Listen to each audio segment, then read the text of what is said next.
Friends, welcome back to my channel NN square. ஒவ்வொரு உணவிற்கும் சிறந்த சுவை தாருங்கள். நம்ம இன்னைக்கு பார்க்க போகிற recipe Madurai special bun parotta and prawn masala.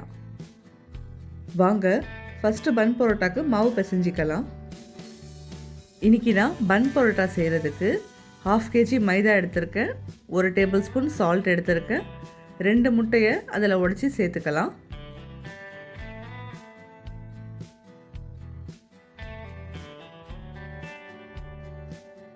இது எல்லாத்தையுமே நல்லா மிக்ஸ் பண்ணிவிட்டு பரோட்டாக்கு டோ ரெடி பண்ணிக்கலாம்.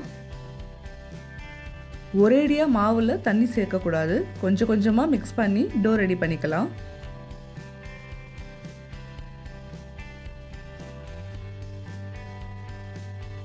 இப்போ நம்ம பன் பரோட்டாக்கு டோ ரெடி பண்ணிட்டோம். 2 பக்கமும் ஆயில் அப்ளை பண்ணி ஒரு 1/2 அன் ஹவருக்கு சோக் பண்ண வச்சுடுங்க.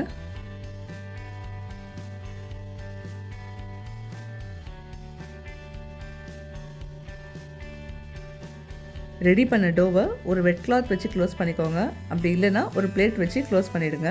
இப்போ நெக்ஸ்ட்டு நம்ம ப்ரான் மசாலா பண்ணிடலாம் வாங்க. இன்றைக்கி நான் பெரிய சைஸ் எறா தான் எடுத்திருக்கேன். உள்ளே இருக்க நரம்பெல்லாம் க்ளீன் பண்ணி நல்லா வாஷ் பண்ணி வச்சுருக்கேன். ஃபர்ஸ்ட் நம்ம இதை மேரினேட் பண்ணிக்கலாம்.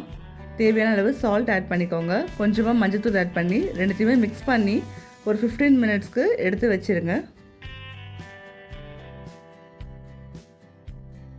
ப்ரான் மசாலா செய்கிறதுக்கு ஃபர்ஸ்ட்டு நம்ம ஒரு பேஸ்ட்டை ரெடி பண்ணிக்கலாம். ஒரு மிக்சர் ஜாரில் 8 சின்ன வெங்காயம், ஒரு பெரிய சைஸ் தக்காளியை ரஃப்பாக சாப் பண்ணி ஆட் பண்ணிக்கோங்க. ஒரு கைப்பிடி அளவு கொத்தமல்லி, 1/2 டேபிள் ஸ்பூன் மஞ்சத்தூள், 1 டேபிள் ஸ்பூன் தனியாத்தூள், 2 டேபிள் ஸ்பூன் காஷ்மீரி மிளகாய்த்தூள் இது எல்லாமே ஆட் பண்ணிவிட்டு கொஞ்சமாக தண்ணி ஆட் பண்ணி ஒரு ஃபைன் பேஸ்ட்டாக அரைச்சிக்கலாம்.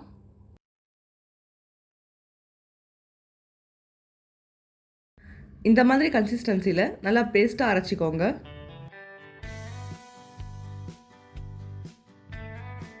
அப்போ தான் மசாலாவோட நல்லா மிக்ஸ் ஆகி டேஸ்டியாக இருக்கும்.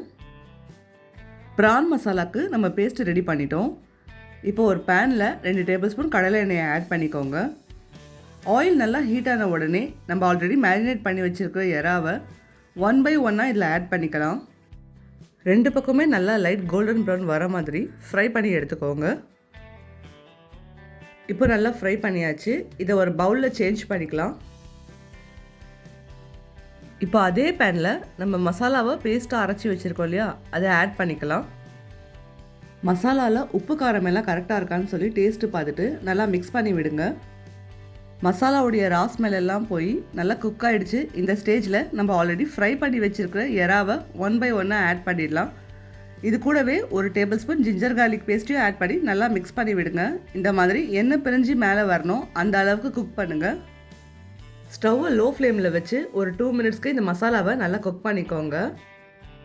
அவ்வளோதான், நம்மளுடைய ப்ரான் மசாலா இப்போ ரெடி. கார்னிஷிங்க்கு மேலே கொஞ்சமாக கொத்தமல்லி இலையை தூவி ஸ்டவ்வை ஆஃப் பண்ணிவிடுங்க. இப்போ நம்ம பன் பரோட்டா ரெடி பண்ணிக்கலாம். ஆல்ரெடி நம்ம டோவை ரெடி பண்ணிட்டோம். இதில் கொஞ்சம் மாவு ஆட் பண்ணி நல்லா சாஃப்டாக பிசைஞ்சிக்கலாம்.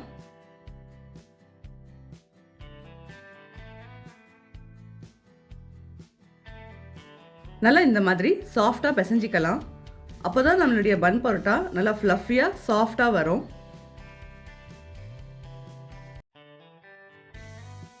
ஒரு பேடாவில் 2 டேபிள் ஸ்பூன் ஆயில் சேர்த்து இந்த மாதிரி கையாலேயே தட்டி நல்லா பெருசாக்கிக்கோங்க.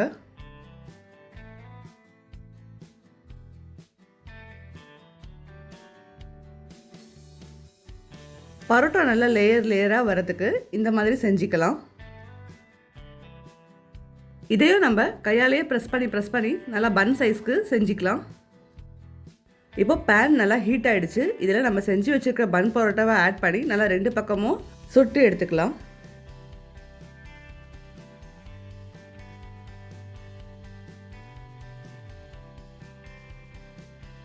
அவ்வளோதான், நம்மளுடைய பன் பரோட்டா ரெடி ஆகிடுச்சு. இதை இப்போது ஒரு பிளேட்டில் மாற்றிக்கலாம். இந்த ரெசிபி உங்களுக்கு பிடிச்சிருந்தா மறக்காமல் நம்ம சேனலை சப்ஸ்கிரைப் பண்ணிக்கோங்க, லைக் பண்ணிக்கோங்க. உங்களுடைய ஃப்ரெண்ட்ஸ் அண்ட் ஃபேமிலிஸ்க்கும் இந்த வீடியோவை ஷேர் பண்ணி விடுங்க. இன்னொரு இன்ட்ரெஸ்டிங்கான ரெசிபியில் உங்களை மீண்டும் சந்திக்கும் வரை உங்களிடமிருந்து விடைபெறுவது NN ஸ்கொயர். நான் உங்கள் Nasira Nayeem. Keep supporting us. Ta ta, bye by.